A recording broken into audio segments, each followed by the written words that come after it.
Hi guys, nangiye kubaha ikaze hano kuri The Image. Ni muri mushyashya ngangwa ikaze mubwira ngo amazina yanjye nitwa Sandrine ndetse ngusaba ngo ukande subscribe ndetse na like. Comment yawe ni ikintu cy'ingenzi hano kuri The Image.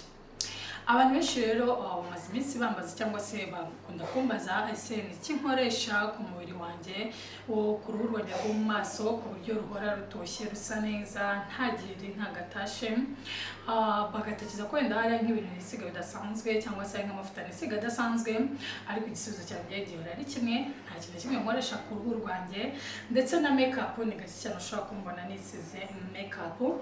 Nkisiga amavuta ya movit y'umuhondo gikotori niyo yonyine nisiga mu maso yanjye.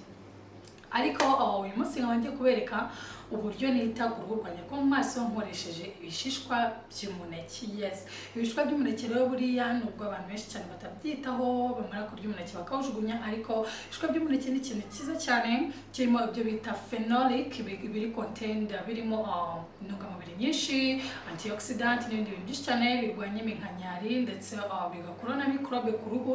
Si n'ibyo gusa, ibishishwa by'umuneke buriya ushaka kubikoramo mask ushira mu musatsi wawe, bigafasha umusatsi wawe koroha no kushininga cyangwa se kurabagirana. Yes, ku bantu bagira umusatsi urimo umwera cyangwa se ukomeye cyane udacamo igisokozo, buriya ibishishwa by'umuneke ni ikintu cy'ingenzi cyane. Yes, ariko uyu munsi ndabereka ku misatsi ku maso gusa uburyo umuntu akoresha ibishishwa by'umuneke mu maso.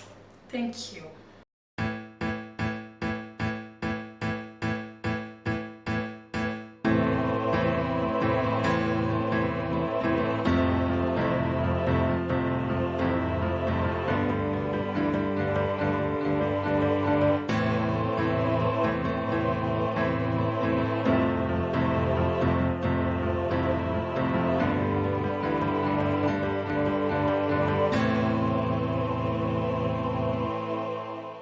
Yes guys, icyo ukora rero ufata umuneke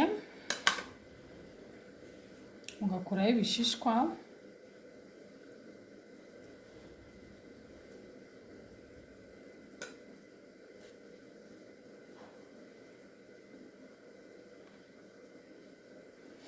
wamara gukuraho igishishwa ukagikata,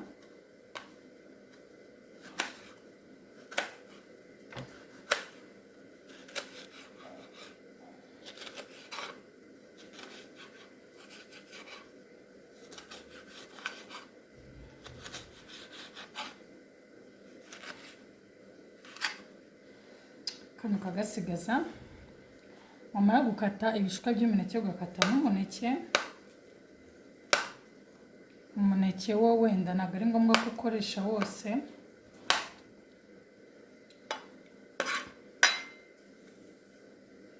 warangiza ugafata blender yawe ukabishiramo.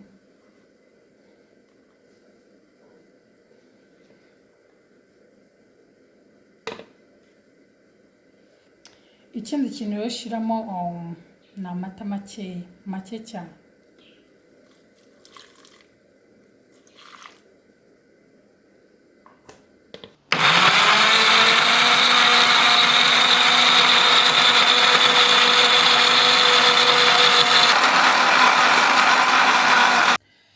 Yes guys, maze kubona ukuntu maze kubivanga, uku niko bisa.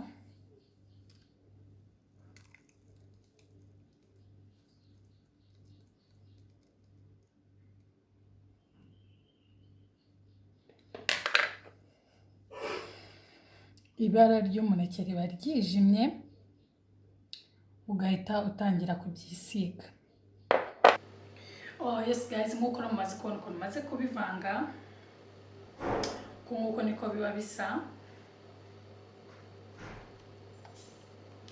Nta kindi kintu uhita ukora uretse kubitangira kubyisiga.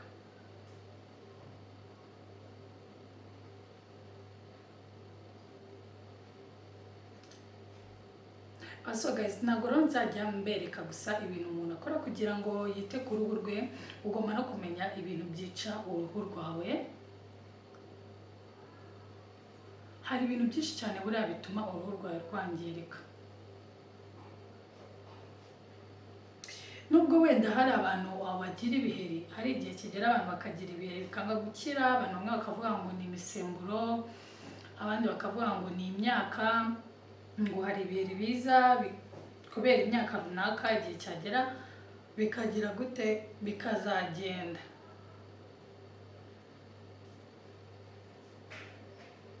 Ibyo wenda nta kuntu wabona wabirwanya muri iyo kesi, ariko abagore cyangwa se abakobwa tugira uruhare runini mu kwica uruhu rwacu. Urugero, ugasanga umuntu ntashobora kwisiga amavuta ngo ayamarane n'amezi 3 ariyo yisiga, buri munsi ahinduranya amavuta. Nk'ibyo bintu ni ibintu by'amakosa cyane biba byica uruhu rwawe. Ugasanga umuntu yisiga makeup kuva ku wa mbere kugeza ku wundi wa mbere. Umuntu ahora yisiga makeup, ntashobora gusohoka atisize makeup.